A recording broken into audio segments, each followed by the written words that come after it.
Olá amiguinhos do vlog do Zé aqui, hoje com a Nikon Nikkor AFS 24-120mm f4G EDVR, que é a primeira vez que a gente fala de Nikon no vlog do Zek. Pois é, essa aqui que é uma das fabricantes grandes que a gente tem aí ao lado de Canon, Sigma e Sony também, né, Pentax, um monte de fabricantes grandes. A Nikon que tá tendo um 2012 extremamente agressivo, né, que eles apresentaram só esse ano a D800, aquele monstro de 36 megapixels, a D4 que apresentaram e já lançaram quase um mês depois da apresentação, antes das Olimpíadas, a D3200, né, que é um corpo de entrada para competir com a T3, mas com 24 megapixels, em cima de autofoco de 11 pontos, muito bacana.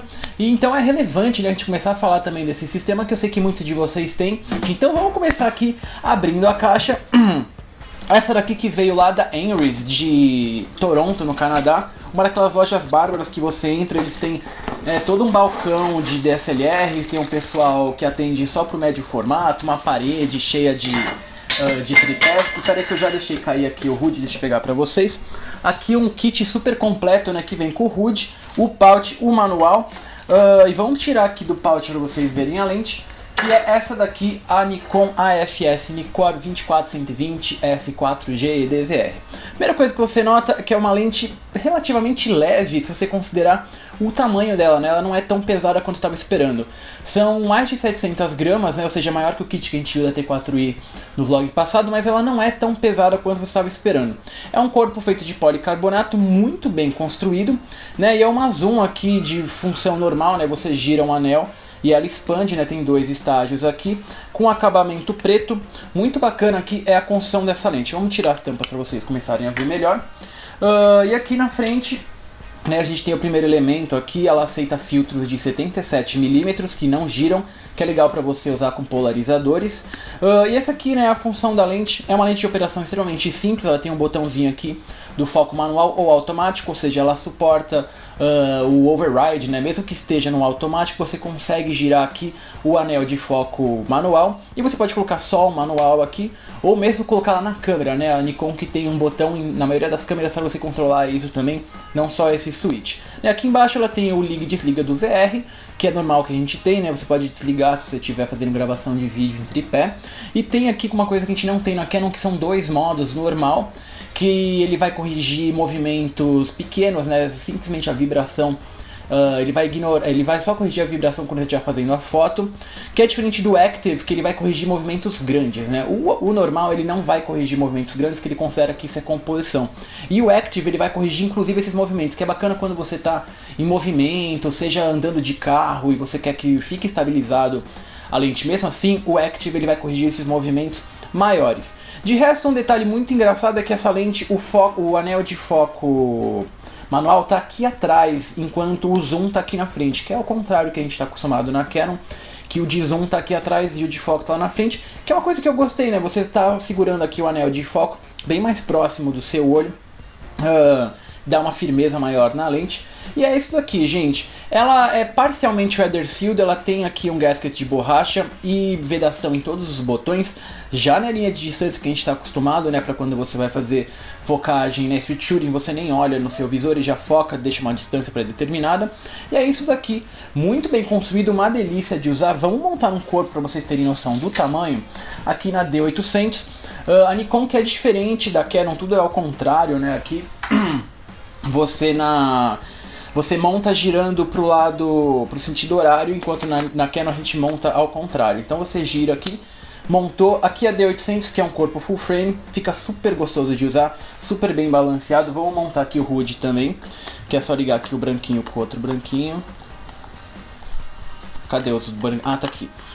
E aqui você tem o equipamento a Nikon Nikkor AFS 24-120 f4 abertura constante EDVR no vlog do Zek. Primeira vez que vamos falar de Nikon, vamos falar da qualidade de imagem desse equipamento.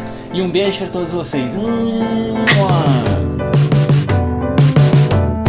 Bom, vamos falar da qualidade de imagem aqui da Nikon AFS Nikkor 24-120 f4G EDVR, que a gente começa a ter aqui, junto com a D800, alguns testes de lentes que estão quase no limite do que é possível, né? Aqui a gente tem a D800 com 36 megapixels, que ela exige a melhor das lentes para ter toda a nitidez que você precisa. Então, quando a gente está testando uma lente que seja um pouco a menos do que o ideal, né, a gente vai ter aí uma proporção nos problemas da lente, seja chromatic aberration ou outras distorções, muito maior do que a gente estava acostumado. E vamos falar aí, já começando então, em 24mm na abertura máxima f4 com a Nikon D800, que você tem aí uma boa qualidade de imagem no centro, né? Ela tem nitidez o suficiente para reproduzir todos os detalhes que você consegue com um sensor desse de 36 megapixels, que é desde você ver todas as folhinhas quando você tira foto de uma paisagem, todas as gramas, todas as janelas dos prédios quando você está no wide angle, você consegue ver no centro dessa lente, né? Partindo para as bordas em 24 na abertura máxima, você já vê uma distorção bem grande aí na nitidez, né? Você não consegue ver todos os detalhes, você precisa fechar lá para f5.6, f6, até chegar no f8 para conseguir melhorar a resolução aí nas bordas em 24mm. Lembrando aqui que a gente está com um sensor com pixel pitch bem alto, então você precisa ter o limite de difração entre 6.3, então f8, né? Não tirem nenhuma fotografia com f11 para cima, que você vai começar a ter problema de difração. Subindo lá para 50, 70mm, a qualidade de imagem já vai caindo um pouco mesmo no centro, em abertura máxima, mas ainda é respeitável, você consegue reproduzir bastante detalhes nos rostos das pessoas.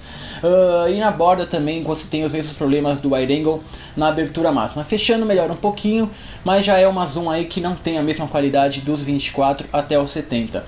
Chegando no 120, a gente já tem, os problemas ficam bem graves, né? Ela perde completamente a nitidez em abertura máxima e melhora só um pouquinho se você fechar para F3, F6, F6.3, que seria aí o limite de difração da D800. Eu postei, lembro, uma foto lá no Facebook de uma flor em 120 em abertura máxima e a gente não conseguia ver os detalhes que esse sensor exige, né? Aqui a gente está falando de uma D800Z, ele exige a melhor das lentes. Então essa lente aqui, eu acredito que ela seja muito boa, mas quando você começa a ver pixel por pixel de um sensor desses, ela simplesmente não integra, né? Não entrega.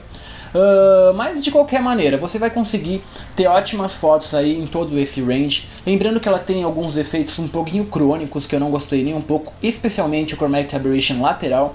Seja do 24 ao 120, você vê aquelas linhas que ficam roxas e verdes ao redor de áreas de contraste, que num sensor desse, como cada pixel vai pegar, cada linha de resolução que você tem da lente vai pegar muito mais pixels na imagem, fica bem mais aparente esses defeitos. Então várias das minhas fotos, praticamente todas, eu sofri muito com chromatic aberration lateral e não gostei muito dessa lente nesse aspecto. Também distorção de imagem em 24mm é extremamente pronunciado. Você vê aquelas bolhas, né, que ele tem, o barrel, né, parece que tem uma bolha no centro da imagem. E chegando em 120, a partir de 50 até 120 você já tem aí o pincushion, que começa a aparecer, parece que tem uma pontinha puxando no centro do quadro e distorce todas as linhas retas se você estiver fazendo alguma composição que tenha quadrados no frame inteiro, que é uma coisa que é fácil de corrigir via software, mas essa lente aqui tem muito mais do que as equivalentes na Canon 24-105 e 24-70.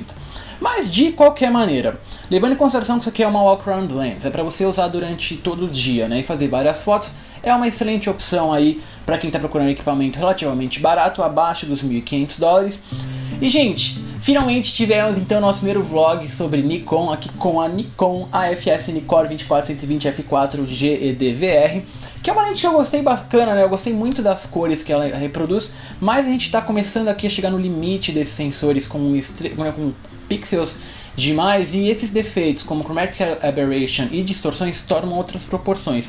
Então eu imagino que isso aqui funcione bem melhor se a gente pegar uma D600 nova ou uma D700 que tinha só 12 megapixels, eu acho que são 12 megapixels. Essa lente funcionaria muito bem. Nesses sensores de alta resolução como o D800Z, eu já acho que você pode ter opções melhores se você quiser enfiar a mão no bolso.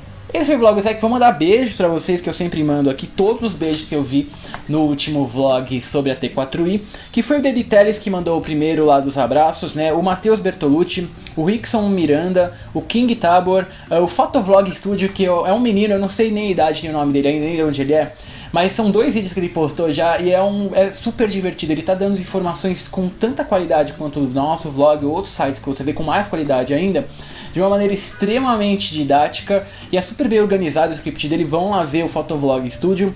O Todd Element 89, o Victor Romano, o Júlio César Lobo, o Renan Vargas, Xande 1667, Victinho 150296 de novo, Edi Arts, Luan Gória 2, Felipe Santana 007, o Arcanjo, Victor Carvalho, o Health HD e o Lucas Santos de Azevedo.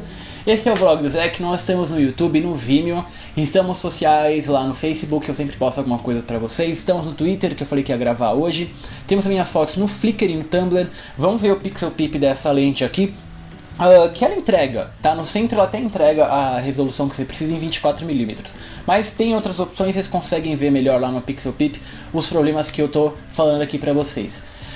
A gente já tem 2 vlogs agora de Nikon previsto. A gente vai falar da D800 e mais uma lente, e depois a gente continua a falar com os PRs, tem mais Canon. O vlog não é só de Canon, e aí a gente vai falar de um monte de fabricante também. Enfim, gente, quero mandar um abraço pra vocês, um beijo de sempre, e então...